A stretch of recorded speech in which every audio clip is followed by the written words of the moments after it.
Broadcasting from the business capital of the world, this is the Podcast Business News Network. Hey, welcome back, everybody. Appreciate you being here. Life is a challenge for all of us from time to time. And if you don't have certain things in place in your life the way they should be in the right amounts, invariably you're going to have some challenges. We call it the personal core foundation.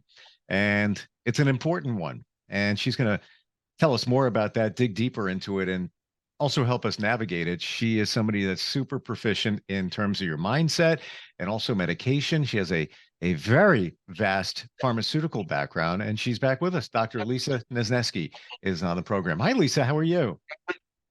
I'm good, Steve. How are you today? I'm doing well. I'm curious to dig into the personal core foundation.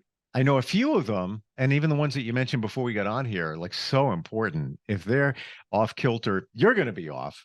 But yeah, I guess why don't we dig head first into them there? It's 6 of them, right? There are 6 areas, yes. And it starts off basically with relationships. You know, we come into this world in a relationship. We have a mother, we have a father, we're born into a family. And then we go on and create our own families. So relationships are really key. And then, of course, home life grows out of that with the people that you love and care about. Work life, so that you can support that family life. Financial obligations come with that. Spiritual life, and of course, your health. They're all core. Like we call it personal core, but they really are. Exactly. So if you think about them as being in a wheel, you know, that each of those are one slice of the pie that goes around. And if you're spending a lot of time on work life, there's a good chance that, okay, you might be able to pay your bills, but maybe your relationships and your spiritual life and your health may suffer. So learning how to balance those areas is key to a healthy and productive life. And I'm getting visuals. I think when we talk about this kind of stuff, you apply it in your brain to yourself. And to your point, the work life, there was a point where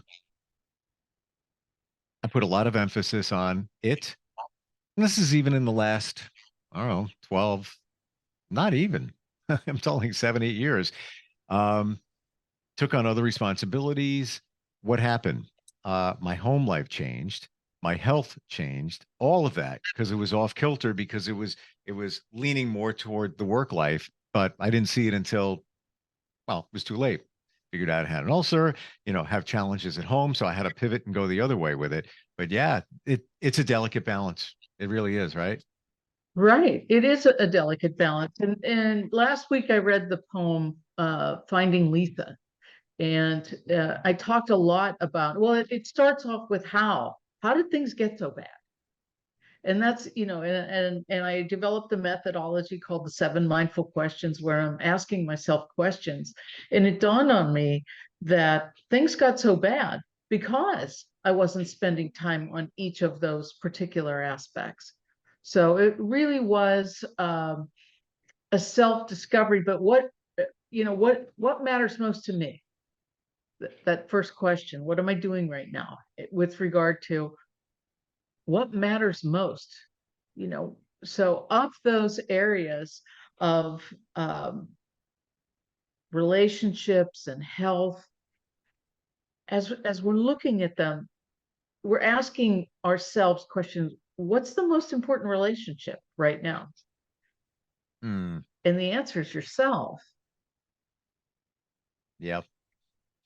To really take care of yourself first. You cannot pour from an empty pitcher.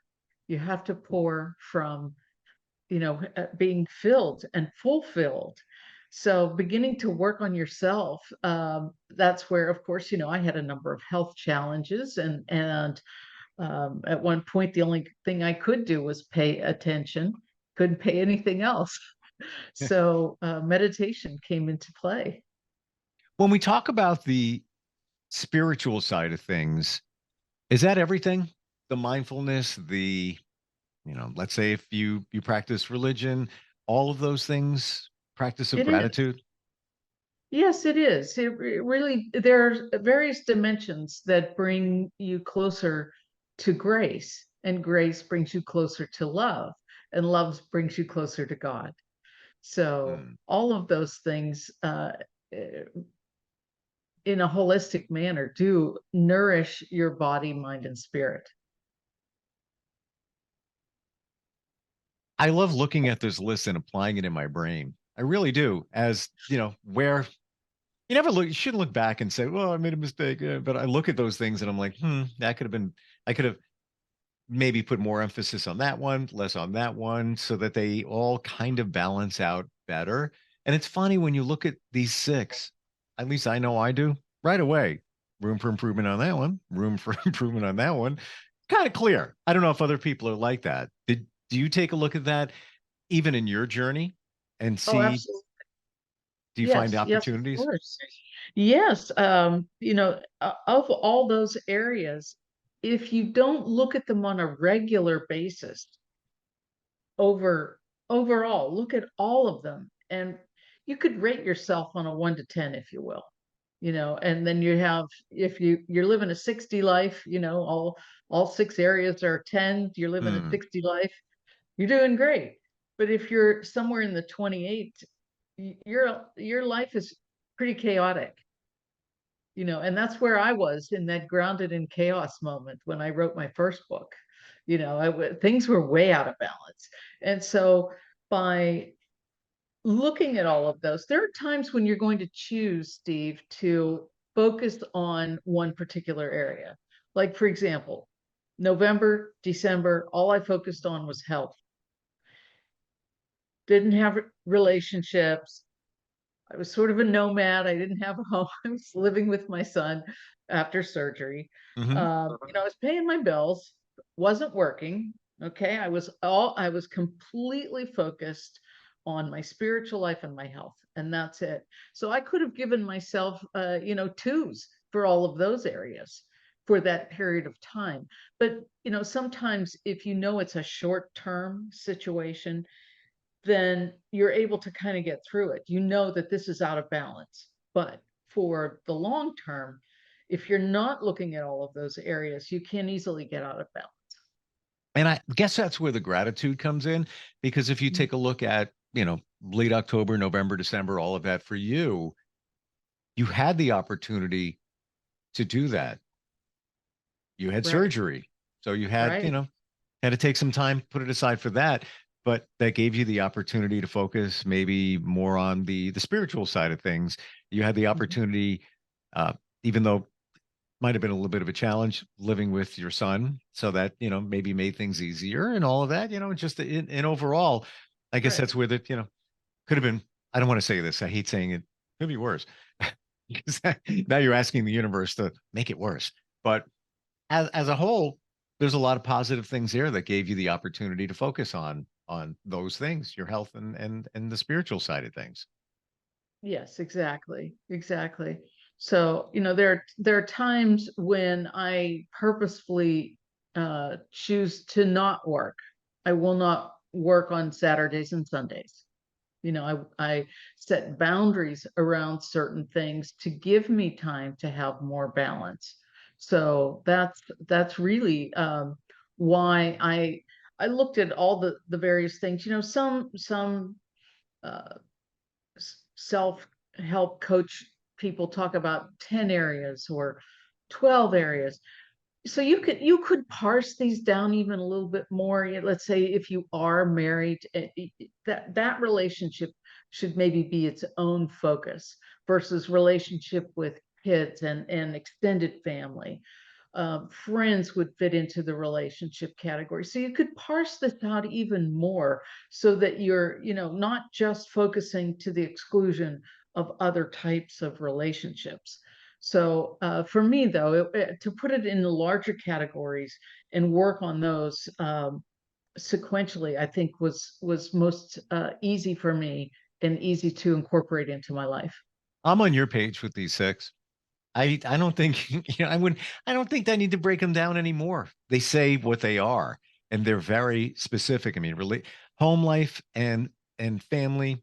The you have set. You could have made those maybe one. Could have made possibly if you looked at it. Home life But could it encompass. also includes, Steve, like, make sure that you're cleaning the house, Well, yeah, and buying groceries. The basic things that you need to live a successful life, yeah, because there are lots of times when the cupboard's bare and everybody's hungry, and you want to, it's like, okay, we're going to order out again, yep. Yep. And if your place is a mess, if it's cluttered, things are all over, you feel out of sorts, you can't really put your finger on it, and your home life isn't as good as it can be. Why? Because every time you walk by the kitchen countertop, there's stuff piled up and you just feel Yeah. off. It's the block of energy and things going on there. And so yeah, I see your point there too. Yeah. Right. And to be clear, I work from home. So I'm there basically 24/7. So I've got to have enough separation into what is work life versus what is home life as well. So, and for me, I've worked from home, I want to say from 2000, year 2000. Wow. So, when the pandemic hit, I was, I already had hit my stride. I knew how to work from home, and it wasn't as much of a change as it was for some people, but the isolation that it created. So that part of relationships is really important, Mm, because that we're meant to be people. We're not meant to be, I spent, I don't know, how long was it? 9 months, roughly, on 10 acres in the woods, with no neighbors around, and it was challenging because I was working from home and it was a long drive to get to see people. yeah. So that wasn't good for my psyche at all. So I get it. I've been in those kinds of situations, but you know, uh, live and learn kind of thing. You know better, you do better. And you talked about that last time, the isolation from where you were living. Um, and certainly with COVID, even bigger impact. But you could take a look at these six core foundations and make those tweaks. And you did. And you did. Hmm. I think it's always a work in progress because 6 months from now, we'll look at this list and in our minds, everybody else's minds, oh yeah, it went like this, then that went like that, and then it went like that.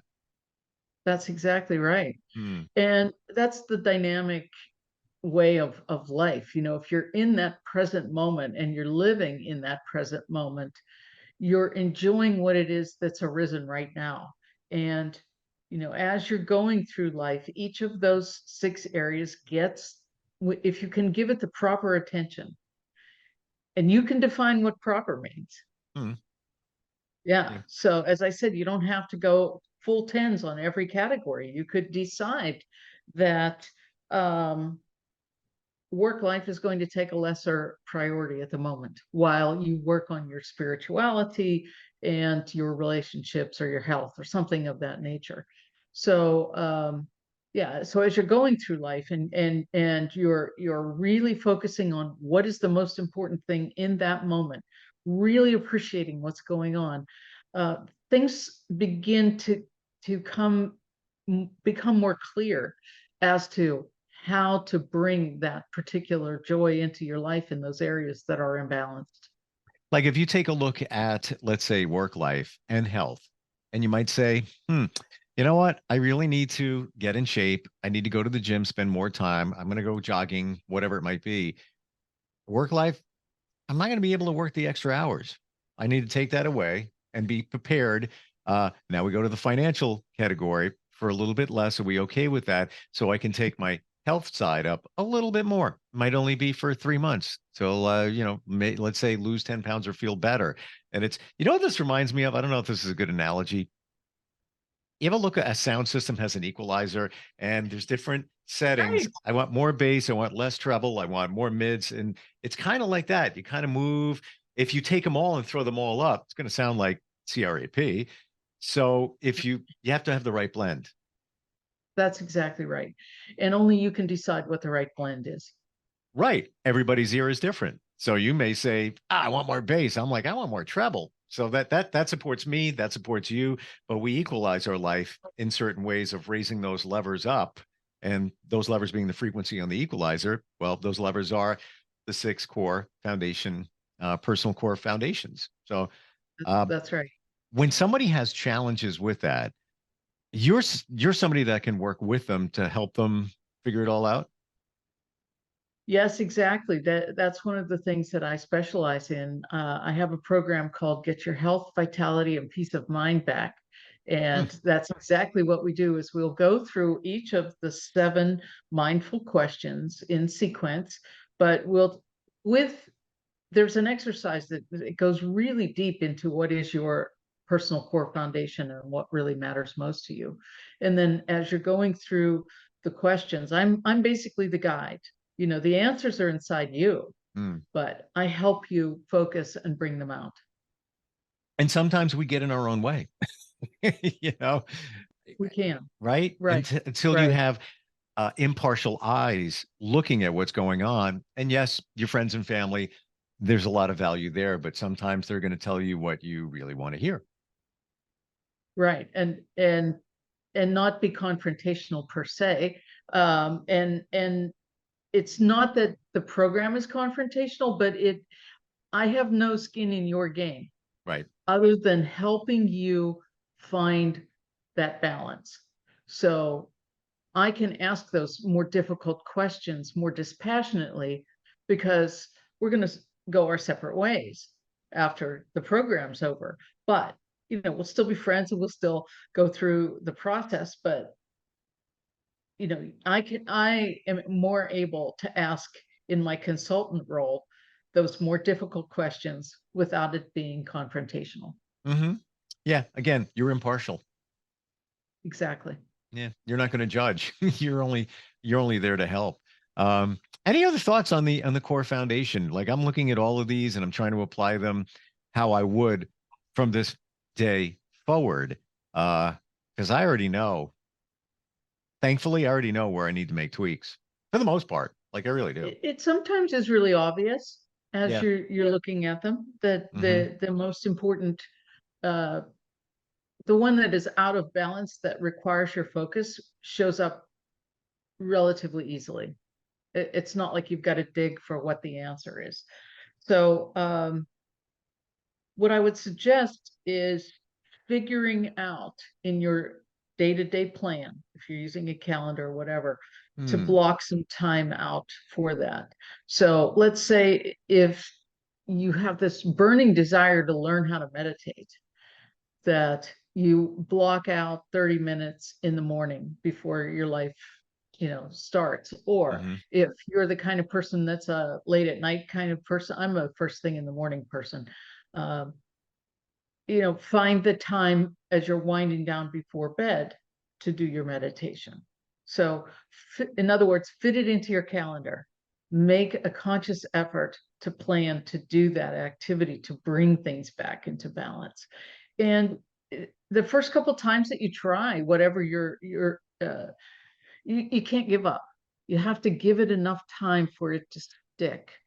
And you can make changes. It doesn't have to be the same experience every single time, you know, especially with meditation as an example. You Hmm. know, sometimes it's fabulous and sometimes it's like, wow, I really learned something important about myself that I don't quite like this feeling. So sometimes it brings up uncomfortable feelings, but my point is that when you put it into your calendar, when you make an effort and make it consistently, then things will start to shift. So it has to Hmm. be at least, you know, do you know how many days it takes to create a habit? Um, don't tell me. I've heard this before and I want to make sure I am getting this right, but I am going to say 90 days. That's pretty good. That's pretty good. You know, most people say 21 days, but that's wrong. The evidence, the scientific Mm. evidence is that it takes at least 56 days. So somewhere a little Okay. bit less than 60, but not quite as long as 90. But if you make a commitment for 90 days, you have created a habit for sure. So my point is, if you're trying something new, you really do have to give it enough time to start to get some traction in it. And when we make mistakes and we try to fix our mistakes, we can be aware that we're making a mistake while we're making it, even though we don't want to do it. So it's the story of the man who walks down the street and falls in the hole, and then he falls in the hole the next day. That whole story of it takes a number of tries that old ingrained behavior is still there before you can actually make the change stick. So give yourself that amount of grace. Now, when you talk about if somebody wants to be more proficient or practice meditation more, would that come under the foundation category of spiritual or health or both? Or it's where you want to put it? Yeah, it could be either. Okay. Yeah, because I had a pretty strong foundation, a spiritual foundation, when I started to meditate, and it just enhanced it. But it really was for my health. So you're right. That's what I'm saying. Yeah. Yeah. And it's interesting. I'm still in my journey to better meditate, but I can say this: if you try it at different times, you get different results. And sometimes you might surprise yourself and say, oh, that was actually pretty good that time. Exactly. Right? Yes. I normally don't do it at the end of the day. Usually it's during the day, try in the morning, whatever it might be.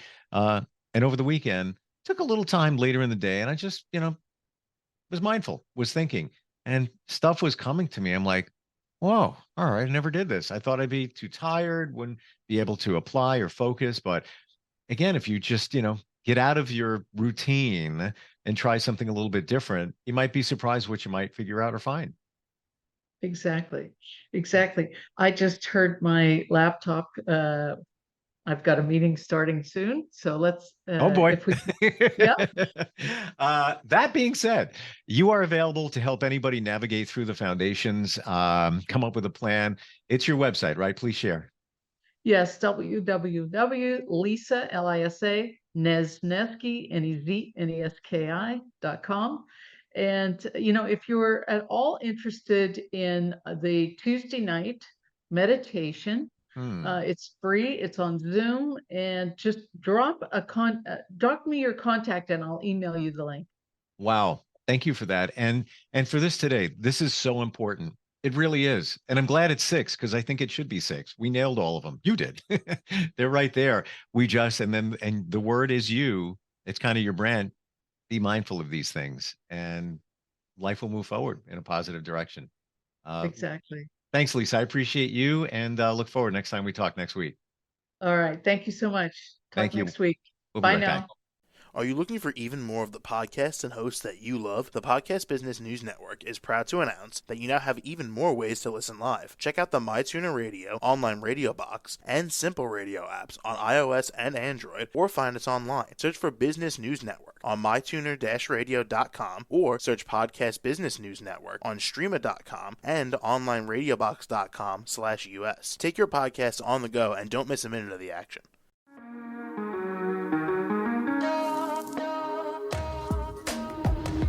Broadcasting from the business capital of the world, this is the Podcast Business News Network.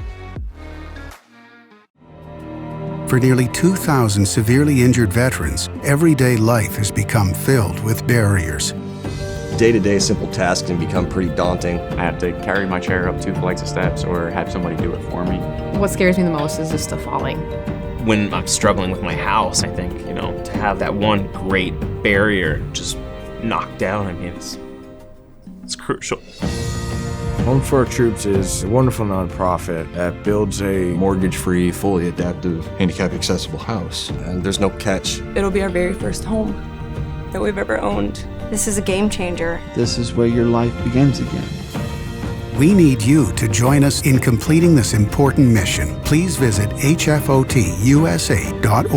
and help build homes and rebuild lives. Because of you, everything's just going to be okay.